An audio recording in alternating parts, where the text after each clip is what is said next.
अस्सलामुअलैकुम viewers, welcome back to my channel Mishal Khan officials, जिसमें आज हम बात करते हैं आर्टिफन टैबलेट के बारे में।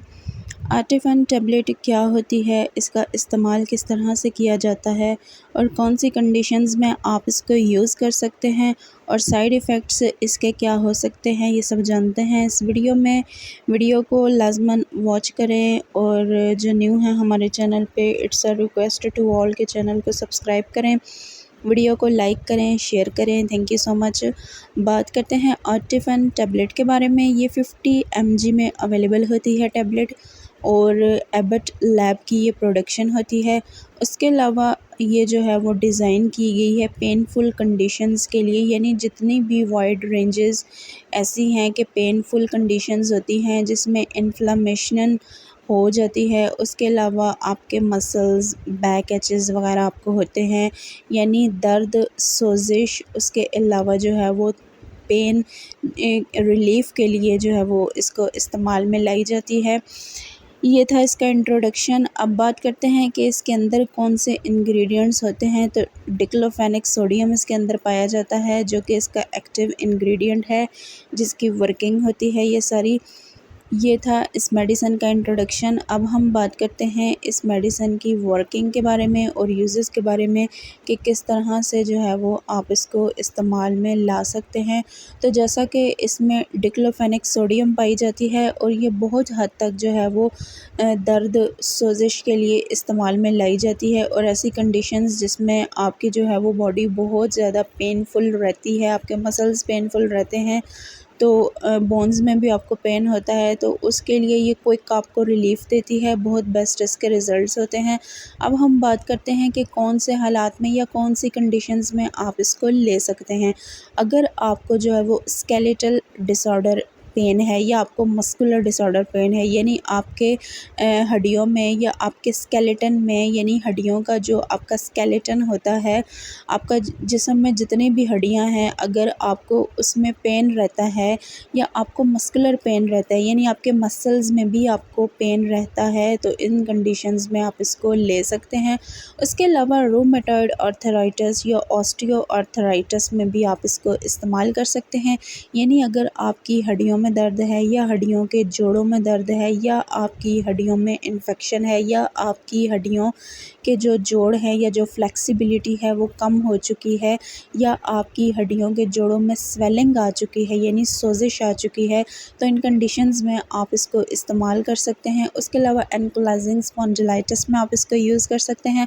उसके अलावा गाउट के मर्ज़ में आप इसको ले सकते हैं, यानी गेंठिया का मर्ज़ में आप इसको यूज़ कर सकते हैं, जिसमें हड्डियों जो है वो बहुत ज़्यादा पेन कर रही होती हैं या आपकी हड्डियों में स्वेलिंग आ जाती है या आपकी हड्डियों का टेढ़ापन आ जाता है, तो इन कंडीशंस में आप इसको इस्तेमाल कर सकते हैं। उसके अलावा आप इसको मसल एचेज़ में ले सकते हैं, यानी आपके जिस्म में मस्कुलर अगर पेन रहता है, आपके मसल्स में आपको पेन रहता है, आपको जो है वो फ्लेक्सिबिलिटी नहीं महसूस होती आपकी बॉडी की और आप पेनफुल कंडीशंस में रहते हैं, तो इन कंडीशन में आप इसको इस्तेमाल कर सकते हैं। जैसा कि अगर आपके कंधों में दर्द है, बाजुओं में दर्द है, आपको जो है वो टांगों में दर्द रहता है, तो इन सिचुएशन में आप इसको इस्तेमाल कर सकते हैं। इसी तरह अगर आपको डेंटल पेन है, यानी कि आपके दांत में दर्द होता है या आपकी दाढ़ में दर्द होता है या आपने जो है वो सर्जरी करवाई है जिसके बाद आपको जो है वो पेन रहता है आपके दांत में, तो इन कंडीशंस में आप इसको ले सकते हैं। इसी तरह आप इसको मेंस्ट्रुअल क्रैम्प्स में भी इस्तेमाल कर सकते हैं, यानी माहवारी के दौरान होने वाले दर्द में या माहवारी होने से पहले जो पेनफुल कंडीशंस होती हैं, जो ख़वातीन को जो है वो सामना करना पड़ता है माहवारी के दिनों में पेनफुल कंडीशंस का, तो इन कंडीशंस में भी आप इसको इस्तेमाल कर सकते हैं। यानी ओवरऑल अगर मैं इस मेडिसिन की बात करूं तो आपके जिस्म में जितने भी पेनफुल कंडीशंस हैं, यानी आपके जिस्म में कहीं भी अगर दर्द है, चाहे आपको हड्डियों में दर्द है, हड्डियों के जोड़ों में दर्द है या आपको आपके मसल्स में दर्द है, सर में दर्द है या आपको आपकी टांगों में पेन रहता है, ख्वाह जिस्म के किसी भी हिस्से में अगर आपको दर्द है, सोजिश है, सूजन है, तो इन तमाम कंडीशंस में आप इस मेडिसिन का इस्तेमाल कर सकते हैं। यही थे इसके यूजेस। अब हम बात करते हैं इस मेडिकेशन के साइड इफ़ेक्ट्स के बारे में कि अगर आप ये यूज़ करते हैं तो इसमें साइड इफ़ेक्ट्स क्या हो सकते हैं। इसमें आपका मैदा बहुत ज़्यादा डिस्टर्ब हो सकता है। उसके अलावा आपके मैदे में पेन भी हो सकता है, आपको उल्टी और मतली भी हो सकती है, आपके सर में दर्द हो सकता है, आपको गैस हो सकती है। उसके अलावा अल्सर आपके मैदे में जमा हो सकता है। उसके अलावा आपको किडनी या जिगर के मसाइल हो सकते हैं। उसके अलावा आपको गनुदगी या सुस्ती आपको आ सकती है। ये चीज़ें साइड इफ़ेक्ट्स में देखी गई हैं। अब बात करते हैं डोज़ के बारे में कि डोज़ आपने किस तरह से इसकी लेनी है।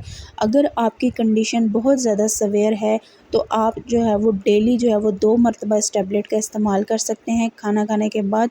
इसी तरह अगर आपकी कंडीशन नॉर्मल है तो आप 1 टैबलेट का भी इस्तेमाल कर सकते हैं। ये था इसको यूज़ करने का प्रोसेस। अब हम बात करते हैं कॉन्ट्रा इंडिकेशंस के बारे में कि कौन से हालात में नहीं इस्तेमाल करना चाहिए। अगर आप हमला हैं या दूध पिलाने वाली माँ हैं या आप बहुत ज़्यादा सेंसिटिव हैं, यानी कोई भी चीज़ आप पे जल्दी जो है वो साइड इफ़ेक्ट्स या असर छोड़ सकती है तो मत इस्तेमाल करें। अगर आप अल्कोहल यूज़र है तब भी ना यूज़ करें। अगर जो है वो आप ऑलरेडी कोई मेडिसिन खा रहे हैं या ऑलरेडी किसी मर्ज़ में मुब्तला हैं तो इन कंडीशंस में इस टैबलेट का इस्तेमाल करने से पहले लाज़मन अपने फ़िज़िशियन से कंसल्ट कर लें। और हमारी इन्फॉर्मेशन पसंद आई हो तो चैनल को लाज़मन सब्सक्राइब करें। शुक्रिया।